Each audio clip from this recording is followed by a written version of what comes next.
partimos del interés y de los saberes previos para la construcción del nuevo aprendizaje. Así de sencillo.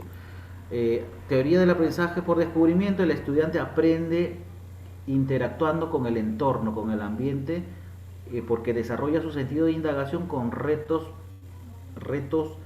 candentes que plantea el docente para que el estudiante descubra caminos para llegar a solucionar sus problemas, situaciones reto. Teoría sociocultural: el estudiante aprende socialmente, no es un ser aislado, es un ser social, lo aprendemos en grupo. ¿Por qué? Porque miren, antes nos tenían sentados en una carpeta observando la pizarra, pero yo les pregunto, cuando vayamos a trabajar en algún momento, ¿nuestro trabajo va a ser así individual? Definitivamente no, siempre va a haber interacción. Ustedes también cuando trabajan en colegio van a trabajar con colegas, van a tener reuniones de docentes, va a haber reunión con sus directivos, trabajo colegiado en grupos.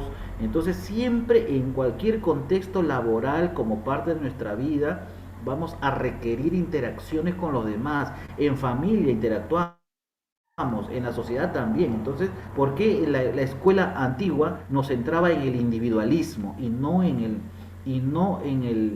el trabajo cooperativo social? Si al final del cabo en la universidad, en el centro laboral futuro, vamos a interactuar con las personas. Entonces había una disonancia entre cómo nos enseñaban y cuál era la forma como nos íbamos a desarrollar en nuestro futuro. Entonces ahora eso se rompió, ¿no? Con la teoría de Vygotsky, ¿no? Por eso que vinieron las formaciones de grupos de trabajo. Pero hay un error que siempre he discrepado a la teoría de Vygotsky. Por ejemplo, acá eso anoten.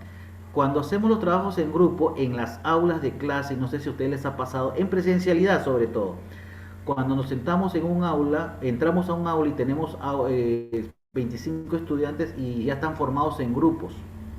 Entonces, la teoría de Vygotsky sostiene que para desarrollar aprendizajes tiene que haber interacción entre los miembros del equipo. Pero esto era a veces una pantalla. ¿Por qué? Porque si bien es cierto, las aulas estaban formadas en grupos, el maestro seguía dando actividades individuales. Y lo que pasaba era que al final el estudiante, si le daba una prueba de matemática, una actividad, los chicos igual copiaban. Entonces no había un sentido. Entonces solamente el tema de formar grupos era un tema simbólico, y en realidad la interacción o la mediación o nuestros procesos tienen que ajustar a realizar retos consolidados donde los chicos debatan, argumenten, intercambien ideas, opiniones. Para eso el docente tiene que articular estrategias generadoras de aprendizajes constructivos, hacer trabajos grupales, hacer análisis, de repente hacer paneles de grupos, ¿no? Poner en la mesa trabajos para que todos puedan participar, ¿no? Entonces que no se convierta solamente en una especie como le podríamos decir, de un pseudo trabajo cooperativo de Vygotsky, cuando en realidad los chicos pueden estar muy formados en grupos y no hacen nada de trabajo en grupo. Sigue el maestro dando trabajos individuales, ¿ya? Entonces eso hay que fijar mucho. ¿Alguien tiene alguna experiencia de esto, de lo que acabo de decir, que las aulas se forman en grupo y en realidad no hay trabajo en grupo? A ver, alguien de repente que tiene alguna experiencia, que ha trabajado ya en alguna institución, y en el particular incluso prohíben los grupos, en muchos particulares quieren que se siga planteando el sistema individual, ¿no? Eso pasó en la presencialidad, ojo, ¿eh? Porque en la virtualidad sí todos están en una sala, ¿no? Entonces, eso quería también que se entienda bien. Bien, el aprendizaje por descubrimiento ya lo habíamos hablado, ¿no? El aprendizaje sociocultural de Vygotsky ya lo acabo de hablar. Y bueno, ahí está la ley de doble formación, la zona de desarrollo próximo. Por ejemplo, Vygotsky plantea tres zonas de desarrollo. Importante la información que voy a dar en estos momentos: la zona de desarrollo real, la zona de desarrollo próximo y la zona de desarrollo potencial. Ojo, esquematicen. Un ser humano puede lograr a desarrollar tres zonas de desarrollo. La zona de desarrollo real es, por ejemplo, la que tienes en este momento, es la fotografía del momento, lo que eres, los aprendizajes que tienes, tus saberes previos que tienes, que puede ser completa o puede ser de repente en proceso o en inicio. Bueno, la zona de desarrollo real de un niño es lo que trae consigo, es el paquete que trae consigo, es la mochila que trae consigo de todos los conocimientos que he aprendido hasta el momento que empieza mi clase. Luego, esa zona de desarrollo real pasa por un proceso de asimilación de conocimientos dentro de una zona de desarrollo próximo, lo que dice Vygotsky. Allí, en la zona de desarrollo próximo, entra el trabajo docente. No me debo quedar con la zona de desarrollo real del niño, porque hay muchas cosas que el niño puede aprender. Y en mi zona de desarrollo próximo, yo entra la mediación del maestro cuando genera actividades, hace preguntas, plantea actividades, retos, el estudiante va captando nueva información, recuperando información y va construyendo sus conocimientos. Acá, por ejemplo, en la zona de desarrollo próximo, dice, la zona de desarrollo próximo es la distancia entre el nivel real del desarrollo y el nivel potencial. Es el centro. Pero ahí entra la mediación. El niño no puede subir, y acá tiene que ver mucho con la teoría del andamiaje. El estudiante no puede subir a una parte alta de la casa, necesita un andamio, necesita un soporte para pararse encima y llegar a de repente a bajar ese cuadro o de repente ese juguete que está arriba del ropero, supongamos. Y ese niño quiere subir, pero no va a poder porque no tiene los recursos, tiene su zona de desarrollo real. Pero el próximo es el sujeto, el papá tiene que acercarse, o él lo sube y se lo da fácil, o lo otro le enseña a subir. Vamos a te pongo una escalera, te pongo un soporte, subimos juntos, tú mismo coges el juguete, claro, ahí está el papá que lo va a sostener, no se va a caer definitivamente, coge el juguete y él se va a sentir cómodo y él va a poder jugar, ¿no? Entonces, ¿qué necesitó? Un soporte, un andamio.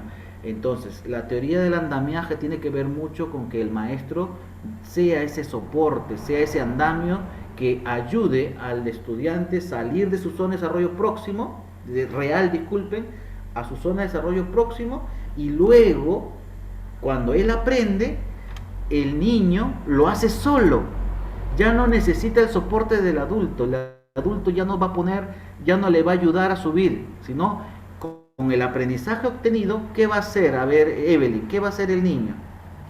Cuando el adulto o el maestro le enseñó al estudiante, ¿qué va a hacer en posteriores acciones? ¿Qué va a hacer el niño? ¿O qué Ponerlo todo, después de haberle enseñado todo, de hecho que todo lo va a poner en práctica en la vida diaria, profesor. Ajá, y va a poder asumir el reto ya de una manera autónoma, ¿cierto, Claro, ya de Evelyn? manera autónoma, ya solo, ya él, ya más independiente. Exactamente. Y esa zona se llama zona de desarrollo potencial, lo que el niño es capaz de hacer sin ayuda ya del adulto. Pero hubo una mediación previa. El niño no se lanzó de la zona real al potencial, tuvo que haber un centro donde el maestro hizo la mediación. El niño que tiene problemas para desarrollar un problema matemático, por ejemplo, no lo puede hacer, tiene que haber una mediación con preguntas. A ver, vamos a leer el problema, cuáles son los datos que me ofrece el problema, con qué material podrías desarrollarlo, qué estrategia podrías utilizar para llegar a la solución de este problema, qué operaciones. Y el chico va entendiendo, tiene razón, puedo usar suma, resta, división, multiplicación, puedo hacerlo con esquematizaciones gráficas, con materiales concretos y llega a la solución. Pero lo primero lo hizo con mi apoyo. Ahí terminó mi función como docente de mediación en su zona de desarrollo próximo. Ahora le planteo un nuevo reto y el niño lo hace solo. Cuando lo hace solo, estamos hablando de una zona de desarrollo potencial ya. Entonces, eso ya denota que el estudiante aprendió. Bien, eso es parte de lo que habla mucho Vygotsky, ¿no? De las tres zonas de desarrollo: real, próxima y potencial. Pero el docente, y esto es pregunta para examen, en examen de nombramiento, y en contrato docente siempre viene esto de la zona de desarrollo. ¿Dónde se ubica el maestro en la zona de desarrollo según Vygotsky? A ver, ¿cuál sería la respuesta? Ustedes ya que están en segundo ciclo, si hay un examen de nombramiento, ustedes aprueban. A ver, ¿en qué zona interviene el maestro? Próximo. En el próximo, efectivamente. El real es lo que trae consigo, en el próximo interviene, con la mediación el docente, le ayuda como soporte o andamio a llegar a niveles más altos de aprendizaje y luego lo hará solo. Y cuando lo hace solo, ha llegado a su zona de desarrollo potencial. Bien, chicos, entonces eso es importante, lo que acabamos de hablar, procesos cognitivos. Acá están los procesos cognitivos que les hablaba. Ojo, pregunta de examen. ¿Cuáles son estas? Funciones cerebrales, por ejemplo, a nivel de funciones cerebrales, el individuo desarrolla la atención, la concentración, la percepción. La percepción está sujeto a captar información externa con los sentidos. La memoria, la evocación, quiere decir recordar nuevamente. O sea, la memoria y la evocación. Voy captando información, pero voy evocando y voy encontrando en mi cajita de información, voy recordando información. ¿Ya? La memoria es el almacenamiento y la evocación es la acción de recordar algo que está fijo en mi mente, ¿no? Y traerlo nuevamente. Memoria permite codificar, quiere decir estructurar información, almacenarla y luego recuperarla cuando la necesite, ¿no? Muy bien. Habilidades, ¿no? Con respecto a los procesos cognitivos en cuanto a habilidades, la observación relaciona, compara, analiza, interpreta, entre otras, ¿no? Selecciona, interpreta, integra información y abstrae y discrimina. Abstraer es extraer esa información que no está a simple vista porque puedo llegar a deducirla. La abstracción es un buen nivel. ¿Eh? En matemática hay niños abstractos. No necesitan tocar para eso, resolver un problema. Tú le planteas el problema, profesor, es 45 manzanas. Lo hizo al momento. ¿Qué pasó? Abstrajo la información rápido, la capturó y rápido lo procesó. Discrimina, quiere decir, separa una cosa de la otra y puede llegar a una conclusión. Entonces, son habilidades, no todos lo tenemos. La abstracción es un nivel alto en matemática, por ejemplo, ¿no? Capacidades. Analiza, sintetiza, infiere, que también son de carácter cognitivo. Tanto las habilidades y las capacidades son de orden cognitivo ambos, pero se categorizan por un lado las habilidades y por otro lado las capacidades. El analiza, sintetiza, infiere. Infiere se usa mucho para los textos, pero no solamente para los textos de comunicación, sino para textos bíblicos, para textos en matemática, porque al final el problema matemático es un texto con datos matemáticos definitivamente. La síntesis es resumir, ¿no? La capacidad de resumen. El análisis, el encontrar información del texto o de la información textual para llegar a entender el mensaje, ¿no? Con eso puedes generalizar, puedes crear algo, ¿no? Y esto te permite que critiques y que puedas hacer un emprendimiento. Por ejemplo, hoy que mucha gente que perdió el trabajo por la pandemia ha tenido que reestructurar sus acciones de trabajo laboral y buscar otros caminos, ¿no? Para hacer un emprendimiento, pero primero tuvo que crear, luego, y para ello tiene que haber tenido capacidades como analiza, sintetiza, ¿no? Entonces tiene toda una connotación secuencial. Bien, y elabora el pensamiento, interpolar, extrapola e interpreta, ¿no? Entonces extrae información, deduce información que está en la información, pero también llega a un nivel de interpretar, ¿no? ¿Por qué? Porque el pensamiento que nosotros tenemos nos ayuda a procesar información, ¿no? A deducir significados, ¿no? A exteriorizar esa información de diferentes maneras, no porque lo interpolas o lo tienes solamente tú guardado, sino lo llevas al exterior, lo exteriorizas, ¿no? Lo extrapolas, lo sacas a relucir, porque de nada sirve que tú tengas un conocimiento interpolado, lo tengas tú, pero no lo lleves a la práctica. Por eso que lo interpolas, lo asimilas, lo extrapolas, porque lo sacas a relucir con tus acciones, ¿no? Que son evidentes y son evaluadas por el maestro, y estas permiten la interpretación, ¿no? Entonces, los procesos cognitivos son muy importantes. Y finalmente, ya para cerrar la última parte, tiene que ver con los procesos metacognitivos. ¿Qué serán los procesos metacognitivos, chicos? ¿Ustedes trabajan la metacognición en sus clases, chicas, chicos? ¿Alguien de ustedes me puede decir si trabaja la metacognición en su clase? Algunos yo sé que trabajan con jóvenes, con chicos o con niños, niñas. Hacen la metacognición. ¿Qué será la metacognición? Profesor. A ver, Anel y luego su compañera, a ver. Vendrían a ser las que hace después de terminar una clase. ¿Ya? Un ejemplo. Por ejemplo, cuando uno le deja una tarea, un ejercicio, no una aplicación, porque Ujú, puede ser que el alumno haya dado un examen y ujú. salió mal, ¿no? Entonces, ¿qué pasó? Entonces uno le da un ejercicio adicional como para que él vuelva a coger el camino, ¿no? ¿Dónde se perdió? ¿Dónde qué dificultad tuvo para que pueda superarlo? Ajá.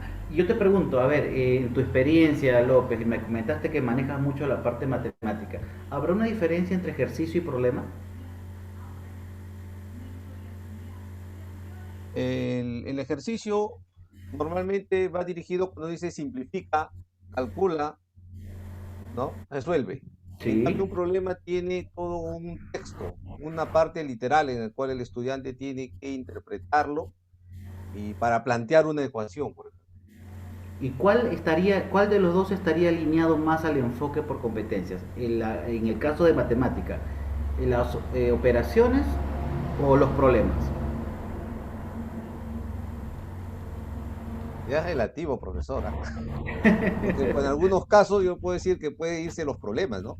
Porque es muy frío decir al alumno simplifica, ¿no? Ujú. Y ahí el Con alumno ciertas está fórmulas, ¿no? Con ciertas claro, fórmulas. mecanizado, ¿no? O sea, porque ya vio cómo se soluciona una simplificación digamos, una operación aritmética de fracciones. Entonces ya sabe que tiene que multiplicar bajo ciertos criterios, ¿no? Entonces simplifica y ya sabe que lo que va a hacer, ¿no? En cambio, un problema ahí sí tiene que darle todo un contexto, no toda una información en el cual tiene que extraer de ahí. Y en base a eso recién va a hacer sus simplificaciones. Excelente, López. Y aquí hay una gran diferencia, acuérdense, miren, y ambos son válidos, ¿ah? Pero el que se centra más en el enfoque del nuevo currículo nacional es plantear a los estudiantes situaciones problemáticas, porque el enfoque de matemática es de resolución o centrado en la resolución de problemas. Pero ese problema sí puede requerir en su desarrollo una operación. Pero tenemos que situar al estudiante en enfrentarse a situaciones problemáticas que estén vinculados a la vida cotidiana. Por eso que ahora se debe trabajar prioritariamente con problemas. Y en ese proceso de desarrollarlo puede utilizar fórmulas, puede utilizar formas de representación que va desde lo gráfico, simbólico, real, ¿no? Incluso nosotros le llamamos la representación gráfica, con gráficos. O sea, cada uno busca su propia estrategia, pero es mejor que el estudiante sitúe su matematización en situaciones problemáticas, ¿no? Y ese es el enfoque del área de matemática, que ya lo van a trabajar ustedes en didáctica de las matemáticas más adelante. Muy bien, ahora, en los procesos cognitivos, como dice Aner, es muy importante. ¿Por qué? Porque al terminar la sesión, voy a tomar el caso de Aner, termino mi sesión de matemática, planteo mi problema, los chicos lo hacen de manera formal, de repente utilizando materiales concretos o de repente gráficos, no sé cuál estrategia utilizará Aner, y al terminar, chicos, ¿cuáles fueron los procedimientos que utilizaron para desarrollar ese problema? ¿Qué hemos aprendido el día de hoy? Esas preguntas eh, aquí ayudarán a los estudiantes. ¿Cuál será la finalidad de plantear esas preguntas finales? A ver, así para terminar ya nuestra clase de hoy. David, esas preguntas que planteo al docente, ¿qué aprenderás? ¿Qué procedimiento utilizaste para llegar a esta solución? ¿Para qué le servirá al maestro hacer estas preguntas al terminar su clase a los niños, por ejemplo, de cuarto grado de primaria? Tu audio, David, tu audio. Para poder medir el- para poder medir el grado en que de su aprendizaje, profesor. Excelente, David, muy bien. Y que también él autorreflexione muy bien, David, su aprendizaje, pero también que reflexione qué estrategias, qué procedimientos le fueron útiles y cuáles no le fueron tan útiles para hacer un balance de cómo aprendió, para luego sobre esa reflexión de los puntos fuertes y débiles pueda reestructurar en una nueva clase y saber qué puede hacer o qué ya no puede hacer. Entonces la reflexión es un proceso que todos debemos hacer en todo momento. Procesos metacognitivos son procesos, es conocer los procesos cognitivos al aprender, conocer sus capacidades, sus potencialidades, tareas, comprender el grado de dificultad, qué dificultades tuve, tengo que aceptar, no cerrarme en que sí, yo lo hice bien, pero sin embargo no leí bien el texto o el problema. estrategias de aprendizaje con cierto grado de efectividad, porque el reestructurar me va a permitir saber cuáles estrategias dan resultados y cuáles no me dan resultados. Autorregulación de los procesos cognitivos, porque la persona va a autorregular su aprendizaje y va a saber en qué nivel se encuentra y qué debe hacer para superar el nivel en el cual se encuentra. Planificación del aprendizaje, control del aprendizaje y la autoevaluación. Es importante autoevaluarnos, no es importante, por eso que es hacer esas preguntas o de repente aplicar una ficha de metacognición, darle a los chicos para que ellos mismos se evalúen, sin necesidad que el profesor plantee preguntas. En trabajo de Zoom que he estado monitoreando, profesores que cierran con una imagen, con 2 preguntas y le pida que los chicos solo contesten y vayan planteando sus respuestas en el chat. Interesante lo que vi ese día, un profesor que estaba haciendo su clase cerró con una lámina y los chicos iban contestando en el chat cómo aprendieron y los chicos iban leyendo el chat y sí, eso denotaba que los chicos estaban autorreflexionando sobre su aprendizaje. Y la metacognición, metaatención, hay que estar atentos, metamotivación, tengo que entender el sentido y el propósito por qué estoy aprendiendo. La metaaudición, tener escucha activa, siempre hay que saber ser receptivos, implica tener una escucha atenta. No puedo estar presente en la sala, pero sin embargo mi mente está en otro sitio, o de repente estoy con la cámara apagada y estoy viendo televisión, ¿no? Entonces suele pasar. Metalectura, tener la capacidad de analizar. Siempre, chicos, cultivemos el hábito de leer. Y sobre todo ustedes, porque en un futuro ustedes van a hacer un proyecto de tesis, van a hacer una tesis, y desde ahora vayan planteando, vayan observando, cuando vayan a sus prácticas, observen y lean, investiguen, empodérense, y de eso lo vamos a hacer gracias a la lectura. Metamemoria, reconocer, ir recordando, haciendo resúmenes. A mí me funciona mucho la técnica para recordar fácilmente, ir haciendo resúmenes, y eso me permite recordar más fácil información compleja. Les comparto, de repente a alguno le puede servir.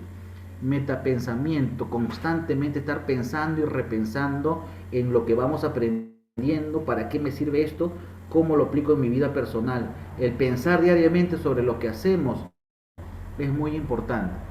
Yo pienso que una estrategia básica de todo ser humano es, antes de dormir, hacerse la pregunta: ¿qué productivo hice en el día? Y hago recordar todo lo que hice. Discutí con alguien, ¿cuál fue la causa? ¿Cuál fue la consecuencia? ¿Qué puedo hacer mañana para enfrentar y superar esta situación que a veces nos deprime también cuando peleamos con alguien, y peor si es un ser querido, ¿no? Entonces tenemos que reflexionar y hacer un balance diario. Metapensamiento, ¿ya? Muy bien, chicos, entonces todo lo que hemos hablado es prácticamente puntos que van a venir en la evaluación y que creo que ya les va a servir para su práctica, para su cuestionario número 2. ¿Qué hemos aprendido el día de hoy? A ver, Silvia Romero, creo que Silvia a veces tienes problemas con audio. Silvia, ¿podrías decirnos qué hemos aprendido el día de hoy? A ver, Silvia, no está Silvia, me parece que está Rosalín. A ver, cuéntanos, ¿qué hemos aprendido el día de hoy? Rosalín Huertas. Profesor, hemos aprendido, bueno, un resumen de lo que ha notado, sí, más de lo que no tenía, no recordaba, ¿no? Por ejemplo, habíamos con respecto a la reflexión y el aprendizaje, ¿no? Algunas preguntas claves también que tenemos que hacer, ¿no? Que hemos aprendido, los procedimientos, ¿no? Tener una autoevaluación, ¿no? Tener una escucha activa, ¿no? Y algo que he resaltado bastante y para tomar en práctica, ¿no? Lo que usted estaba mencionando ahora último, ¿no? Hacer resúmenes, ¿no? Para aprender. ¿Sí me escucha, profesor? Porque no sé Sí, si... sí, te escucha fuerte y claro. Ya. Sí, eso más es resaltado porque son puntos de que sin querer a veces uno los toca y uno a veces no sabía, ¿no? Cómo se llamaba o etcétera. Excelente, gracias, Rosalín. Profesor, Muy bien. disculpe, ¿me escucha? Sí. Sí, profesor, soy Silvia. Disculpe, Sí. profesor, tenía problemas ahí con el audífono de mi computadora. Sí, profesor, he escuchado en la clase que hemos estado nuevamente recalcando lo que son las teorías de aprendizaje En mis apuntes tengo lo que es la teoría de Piaget, que es psicogenética, que el estudiante aprende, ¿no? Porque, porque el aprendizaje lo lleva en sus genes, no es algo genético, nos dice Piaget. También Ausubel nos dice que tenemos que adquirir saberes previos para así poder construir la nueva información, poder procesarla, asimilarla, y el aprendizaje tiene que ser social. Lo de Vygotsky también, que es el estudiante aprende socialmente, ¿no? Mediante el trabajo en equipo. Debe haber interacción para poder adquirir nuevos aprendizajes. Y también he escuchado sobre la zona del desarrollo real, del desarrollo próximo y del desarrollo potencial. También he estado atenta a ese tema, profesor. Gracias. ¿Y en dónde entra el maestro? ¿En cuál de esas tres zonas? A ver, coméntanos. El maestro en el próximo, profesor. Excelente, gracias. El niño aprende el nuevo conocimiento en el próximo. Excelente, gracias. Muy interesante tu aporte. Bien, chicas, chicos, vamos a tomar la asistencia. Entonces, creo que hemos, con esta metacognición que acabo de hacer, creo que he podido recoger qué tanto hemos capturado la información el día de hoy. Mariluz, presente, a ver, ¿si está o no está? Presente. Ya, Belinda. Presente, profesor. Susana. Ahí está. Ruth. Está retirada, profesor. Sí, Dora, gracias, Dora. No está. Wendy. Presente. Saúl Giraldo. Presente, profesor. Ya. David Presente, Enrique. profesor. Listo. Elsa. Presente, profesor. Rosalín Presente, Huerta. profesor. Santillán. No está. Aner, sí está presente. Keila. Presente. Halbery. No está Halbery. Jenny. Presente, Jenny profesor. sí la he visto en sala. Gracias. Clarisbeth. Presente, profesor. Claribel. Presente, profesor. Profesor, disculpe, se está equivocando. A Jenny le puso arriba a Silvia Miluska. Silvia Miluska no está, ¿no? Gracias, Ya. Karina. Muy bien. A ver, Natalie Ramírez. No está. Presente. Karina. Natalie. Ya. Karina Paola, sí está presente. Giovanna Rioja. No está presente. Maribel, sí está presente, un poquito más está un poquito delicada. El Silvia. Presente, Silvia. profesor. Gracias, Silvia. Dilcia, sí la he visto en sala. Evelyn, Joana, también le he hecho preguntas varias veces. Y Luz Sudario. Presente, profesor. Presente, profesor. Vamos a terminar con los últimos en lista. A ver, vamos a ver. Eva. Presente, profesor. Listo. Diana Antoinette. Presente, profesor. Ya. Kelly. Kelly está grabando, creo, ¿no? Sí, profesor. Y Marita Zapata, que sí está presente. Presente, Bien, profesor. chicos. Entonces, gracias. Bien, ya poco a poco me estoy recordando de la mayoría. Bien, chicos, chicas, ahora sí, que tengan muy buenas noches, cuídense, nos vemos la próxima semana. Un abrazo fuerte y bendiciones. Buen fin de semana. Gracias, profesor. Profesor, Igual, cuídese, profesor. Buenas noches.